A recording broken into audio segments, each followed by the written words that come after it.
百日挑战第4天，3月6日总盈利基本打平离场。我们来看一下3月6日总体的盘形。其实今天总体来说是比较难做的，不得不承认，因为很多阴阳交替的情况发生，而且并没有出现大的 trend， 整个一天都在这样的震荡区间里震荡，而且哪怕在尾盘也是一个类似于回归均值的这样一个状态，并没有说有一定的拉升去补任何 gap， 也没有重新测试日内的高点突破的状况，也没有去测试日内低点。总体来说比较平，这样的盘形其实很容易做得非常烂两边挨打。但是我们还好，我们最后是基本上打平离场。其实很可惜，有很多 setup 系统给出来，我们也值得去跟随，但是盘内我犹豫比较多，因为今天实在是一个非常难做的一天。OK， 早盘是非常可怕，它是一个大的跳空低开，是连续的阴线开路。但是从3、4、5、6你就能看出来，这个市场开始了非常大的犹豫，而且当这个7号 K 线一出来之后，就很多人就觉得 OK 已经到底了，我们应该开始做反弹了，也确实走了这么一段。但是谁能敢在这样一根完全吞没前一根的大阴线的低点处去入多单？顶多就是说看到下一根阳线在这里跟了一个小多单而已，所以这一段的盈利也不是说那么丰厚。好在系统给出来了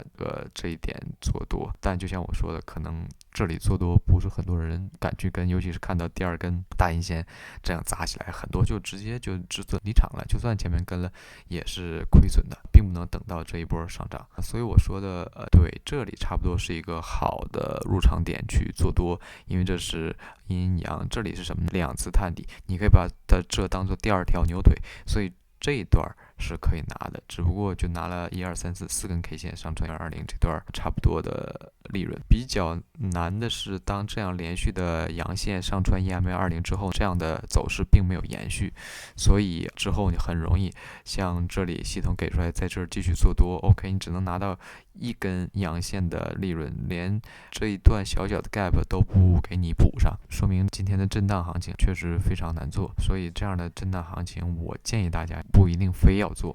如果你非要做，尽量做时间的朋友，比如说你卖一下这种credit spread 有风险上限的这样的日内期权，来弥补一下这样反复震荡的这种时间的消耗，通过时间来赚取一定的 theta 的利润，这是比较聪明的做法。但是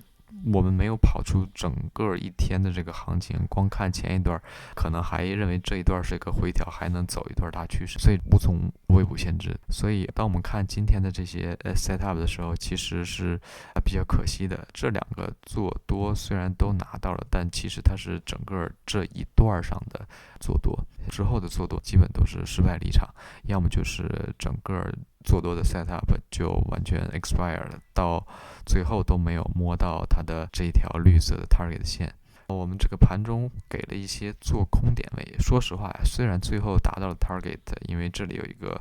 尾盘的一个下探，但实际上在整个盘内过程中，你从这儿入的空单很容易在中间就止损走掉了，或者是拿个小盈利 break even 就走掉了，谁能等到尾盘？所以这里 setup 也不算特别有效。之后的做多是一样的，每一次冲起来之后，其实都没有继续走第2段的上翻，反而是在整个的震荡区间里反复震荡。最后一个太接近尾盘了，我们就不需要去做了，这是一个做空，因为有连续的阴线下探。总体来说，整个这一天都是一个震荡区间的行情，还好我们最后保护了自己的前期的一定的小利润，做到了刚刚好能有0.1R 的这样的收益。